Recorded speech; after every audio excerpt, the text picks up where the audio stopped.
কুরুক্ষেত্রের যুদ্ধের সময় পিতামহ ভীষ্ম যখন শরশয্যায় শুয়ে আছেন, তখন তিনি ভগবান শ্রীকৃষ্ণকে উদ্দেশ্য করে একটি কথা বললেন। আমি তো শুনেছি যারা পাপ বা অন্যায় করে তাদেরই কঠিন থেকে কঠিনতম শাস্তি হয়। আমার তো আমার পূর্বের 100টি জন্মের কথা মনে আছে এবং আমার মনে পড়ে না গত 100টি জন্মে আমি কোনো খারাপ কাজ বা অপরাধ করেছি বলে। তাহলে আমি যদি আমার 100 জন্মেও কোনো অপরাধ না করে থাকি, তবে আমার এই রকম এত কঠিনতম শাস্তি বা সাজা হলো কি করে? তখন ভগবান বললেন, তুমি ঠিকই বলেছ, গত 100টি জন্মে তুমি কোনো পাপ করনি।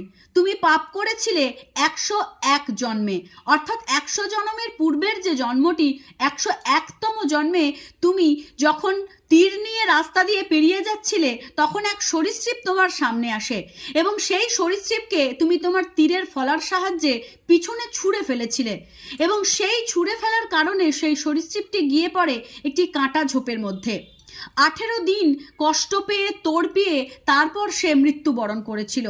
সেই তোমাকে অভিশাপ দিয়েছিল 101তম জন্মে তুমি এই ধরনের একটি সাজা প্রাপ্ত হবে। তাছাড়াও এই জন্মে তুমি এমনই একটি অপরাধ করেছো, নারী জনম দ্রৌপদী, এই দ্রৌপদীর যে লজ্জাহরণ হচ্ছিল সেই সভায় তুমি চুপচাপ দাঁড়িয়ে একজন অসহায় নারীর অসহায়ত্বের কথা দেখেও চুপচাপ ছিলে। এই দুটি অপরাধের কারণে তুমি এই জন্মে শরশয্যায় শায়িত রয়েছ এবং 18 দিন ধরে তুমি সেই সাজা পাচ্ছ। যে অন্যায় করে সে এক জন্মে না হোক, পরবর্তী জন্মে না হোক, 101 জন্ম পরেও তার সাজা সে ফিরে পায়। তাই এমন কোনো কাজ করবেন না যা আপনারই কর্মফল এমনভাবে আপনার জীবনে নিয়ে আসে যা সহ্য করার ক্ষমতাও আপনার মধ্যে না থাকে। আগামী দিনটা হোক সততার সঙ্গে। আমার সাথে বলুন, হরে কৃষ্ণ, রাধে রাধে।